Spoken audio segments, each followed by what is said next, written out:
नमस्कार। श्रीमद् भगवद गीता का 3रा अध्याय कर्मयोग। इसमें श्री कृष्ण ने कर्मयोगी के कैसे लक्षण होते हैं उनके बारे में बताया है। कर्म क्या है?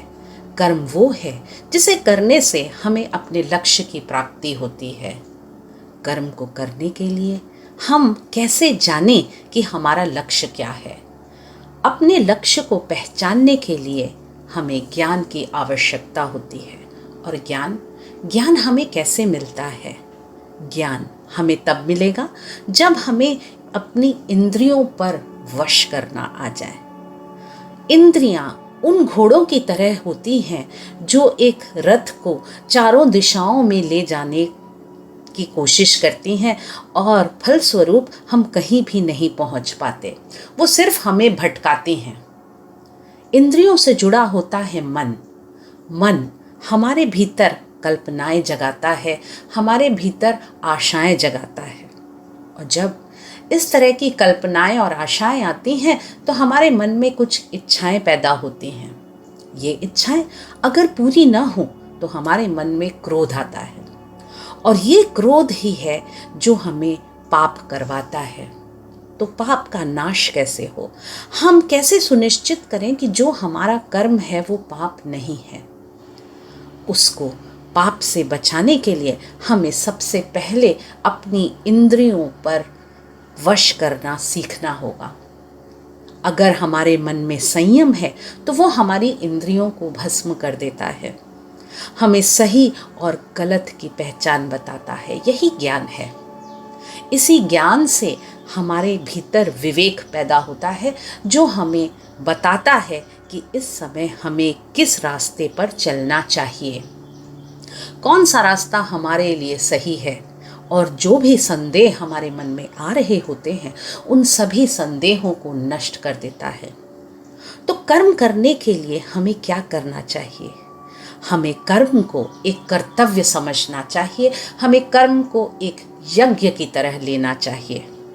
उस यज्ञ में हमारी सारी इंद्रियों के जो बुरी प्रवृत्तियां हैं, जो बुरा प्रभाव है, वो सब नष्ट हो जाता है।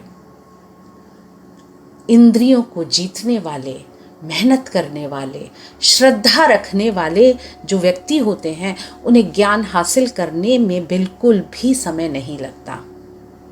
ऐसा व्यक्ति जो एक कर्म योगी है वो स्थित प्रज्ञ होता है। वो किसी भी स्थिति में विचलित नहीं होता। ना वो बहुत ज़्यादा प्रसन्न होकर के जोश में आता है, ना ही वो बहुत ज़्यादा दुखी होकर के और एकदम निराश हताश हो जाता है। वो अपना संयम बना के रखता है। वो समझता है कि इस परिस्थिति में, इस समय, इस मोमेंट में क्या करना सबसे आवश्यक है और वह सिर्फ वही करता है। वह आगे पीछे का कुछ नहीं देखता। वह फल के बारे में नहीं सोचता है।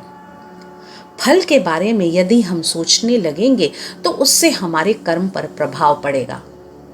तो कर्म, अकर्म और विकर्म। कर्म मतलब कुछ करना, अकर्म मतलब कुछ भी नहीं करना, और विकर्म मतलब कुछ विशिष्ट कर जाना। तो एक कर्मयोगी का हर कर्म विकर्म होता है।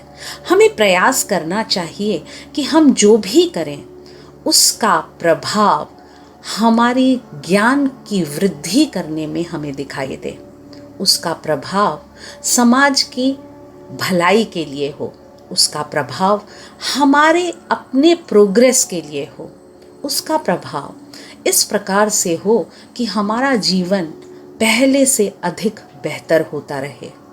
हर व्यक्ति पहले से कुछ अच्छा चाहता है, पहले से कुछ बेहतर चाहता है, लेकिन वो उसे मिलेगा या नहीं मिलेगा ये निर्भर करता है कि उस व्यक्ति का कर्म कैसा है। हमारे आज के कर्म हमारा भविष्य सुनिश्चित करेंगे और यही एक दिन हमारा भूत हो जाते हैं। तो हमारे लिए बहुत आवश्यक है कि हम सिर्फ अपने कर्म को एक यज्ञ की तरह करते चलें। फल अपने आप मिलता रहेगा। जो हमारे लिए सुनिश्चित है वह हमें प्राप्त होकर रहेगा। नमस्कार। फिर मिलते हैं अगले अध्याय में।